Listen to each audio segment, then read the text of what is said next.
Kita akan coba membuka dan melihat apa ya kira-kira yang terjadi di indeks harga saham gabungan selama sepekan ini dan akhirnya berhasil kembali di zona hijau setelah 2 hari. Betul. Kemarin Kamis dan Jumat begitu ya, kembali pada posisi hijau dan ke level-level psikologis atas. Nih kita mungkin bisa cerna dalam teknikalnya seperti apa nih ya Safrina ya, dan juga apa nih faktor-faktor penyebabnya, karena kalau dilihat dari global kan masih belum terlalu pulih. Mungkin ada sedikit salah satu kabar baik dari The Fed yang mengatakan akan 2 kali pemangkasan sampai dengan di penghujung tahun. Kemudian kalau dari kebijakan ekstrim nih yang diambil secara monetary policy di Indonesia, di dalam negeri pun juga masih belum ada pemangkasan suku bunga juga begitu ya, sehingga nilai tukar rupiah kita pun juga masih berada di zona merah. Nah, secara overall kita perlu tahu nih ya sebenarnya psikologisnya market ini lagi kenapa nih ya. Sebenarnya sama technical rebound ya, karena memang pelemahan yang begitu dalam sudah terjadi sejak Selasa pekan lalu loh Maria.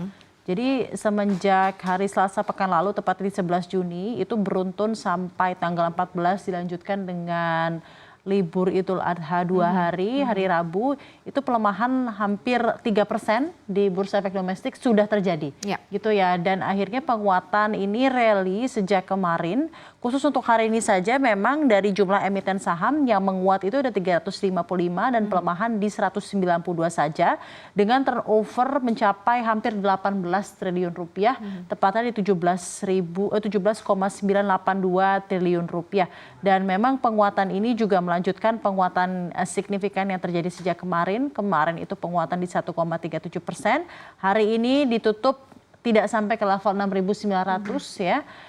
Hari ini di level 0,89% penguatannya, walaupun tadi sudah melenggang begitu percaya diri di awal-awal, tapi memang di menit-menit terakhir ada tarikan yang dalam dari aman mineral, Maria. Pelemahan aman mineral hari ini mencapai 6,58% dan juga tadi menyebabkan sektor energi juga harus seok kembali dan justru melemah di tipis 0,04%. Jadi secara kumulatif up and down juga mungkin kalau kita bisa pantau bersama, selama 30 hari belakangan ya kumulatif up, memang IHSG ini mengalami tren downside ya. Jadi memang belum bisa dipungkiri bahwa sebenarnya masih ada faktor pemberat IHSG yang luar biasa, walau 2 hari ini kita patut apresiasi gitu ya kinerjanya. Selama 30 hari kumulatif pergerakan IHSG berada di zona pelemahan di 4,25% koreksi dengan 11 hari melemah dan 8 hari menguat. Jadi memang sebenarnya dari 2 hari penguatan ini cukup memberikan angin segar, tapi pada nyatanya sepertinya IHSG secara fundamental dan secara faktor, terutama faktor eksternal, masih ada begitu banyak hal yang memberatkan pasar keuangan kita. Iya, ini terjadi mungkin di IHSG karena technical rebound-nya, dan karena kalau kita lihat dari foreign buy, ini memang ada aksi koleksi besar-besaran dari investor asing yang masuk ke banking big cap kita gitu ya. Contohnya misalnya masuk ke BCA, ini juga lumayan besar, ada sekitar 242 miliar lembar saham gitu dengan frekuensinya turnovernya mencapai 759 miliar. Kemudian juga ada di BRIS juga besar. Kemudian ada di emiten lain yang juga capnya besar seperti masuk ke United Tractor juga begitu ya, bahkan turnovernya sampai 55 miliar. Ke Mandiri juga sama. Kemudian ada juga Indosat, di sini juga asing mulai lagi koleksi sehingga mendrive beberapa saham-saham ini naik sekian persen gitu ya, bahkan di atas 1% rata-rata sampai dengan 2%, dan membuat IHSG kita akhirnya menguat gitu ya. Tetapi yang lebih signifikan sebenarnya kita bisa lihat ke banking sector ya yang jadi buruan ya hari ini. Banking sector hari ini begitu menarik kalau kita lihat bersama ya untuk kinerja hari ini di market cap berkapitalisasi besar perbankan big caps. Contohnya kita lihat jagoan-jagoannya di sektor financial atau perbankan, emiten-emiten seperti BBCA, BBRI, BMRI, dan juga BBNI hari ini begitu sumringah. Penguatannya semua di atas 1% dan 4 saham bank ini melesat.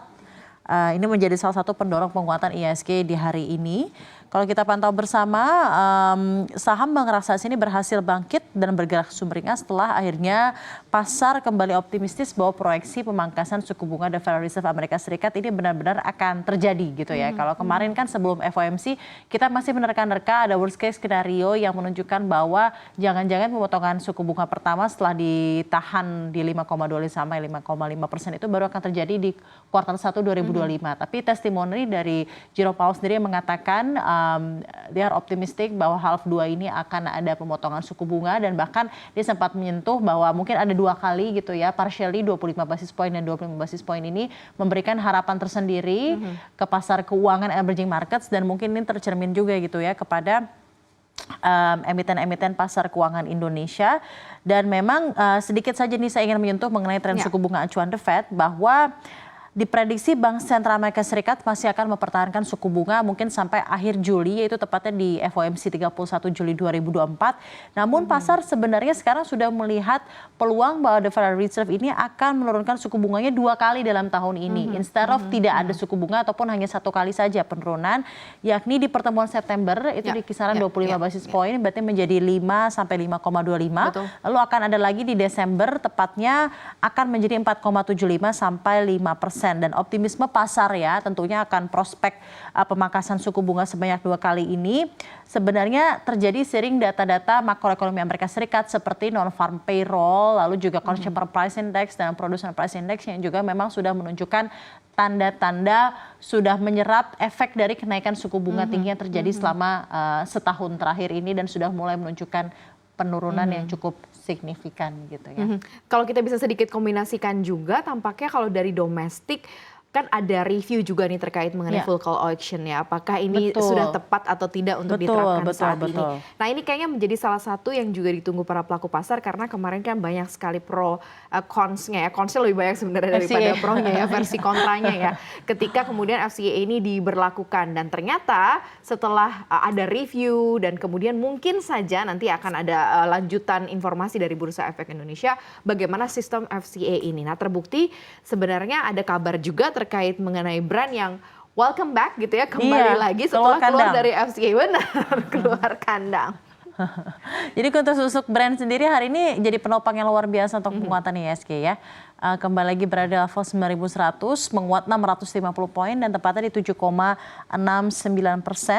Dan sebenarnya sih mengenai brand yang keluar kandang ini, karena sebelumnya saham brand ini masuk ke FCA sempat menjadi saham paling bernilai di bursa dengan nilai kapitalisasi besar lebih dari 1.500 triliun rupiah. Namun karena terkena suspensi lebih dari sehari pada 27 sampai 28 Mei lalu, ini menyebabkan saham perusahaan ini harus rela diperdagangkan dalam FCA. Namun akhirnya sepertinya banyak orang menyambut baik gitu ya keadaan ini, di mana brand akhirnya not considered di FCA lagi, di full call auction lagi. Maka dari itu juga kita bisa lihat bahwa hari ini penguatan IHSG yang mencapai 7,69% ini bahkan memberikan dan menjadi penopang terbesar pasar keuangan kita atau IHSG di sesi 1 hari ini, yakni mencapai 23,6 index point. Jadi memang sebenarnya kalau misalnya kita mau cek-cek lagi ya, penguatan-penguatan ini sebenarnya sektoral, Maria. Betul. Dan mungkin sepertinya kalau kita berbicara sampai kapan nih tren secara medium sampai long term IHSG akan menguat, ini sepertinya masih akan volatil sampai akhirnya mungkin September ini ada penurunan suku bunga yang relatifly menjadi salah satu hal yang ditunggu-tunggu gitu oleh pasar keuangan Indonesia. Nah, until then sentimen-sentimen domestik yang baik ataupun sentimen-sentimen eksternal yang cukup baik juga rasa-rasanya ini masih akan tidak terlalu memiliki impact yang besar dibandingkan dengan hilal dari keputusan The Federal Reserve untuk menurunkan suku bunga. Menanti hilal ya, hilal the Fed ya. Hilal the Fed, karena kan lagi-lagi pergerakannya masih di kisaran support dan resisten segitu saja gitu ya. Masih belum benar-benar lepas landas ya. Tapi menariknya juga sebenarnya kalau kita coba kombinasikan, kalau tadi Safrina sempat mengatakan ini sektoral, sebenarnya sekarang lebih kepada fokusnya adalah ke individual stocks gitu ya, di mana dia caps-nya besar, dia akan bisa dorong pasar gitu ya. Sementara yang lain ini kayak memang belum ada isu yang bisa mengekor gitu. Jadi marketnya nunggu rame kayak situasi seperti itu nih kayaknya masih agak panjang. Apalagi juga sempat kita berpikir kok sepertinya IHSG penguatan dan pelemahannya ini somehow sangat dipengaruhi oleh satu atau dua stok saja.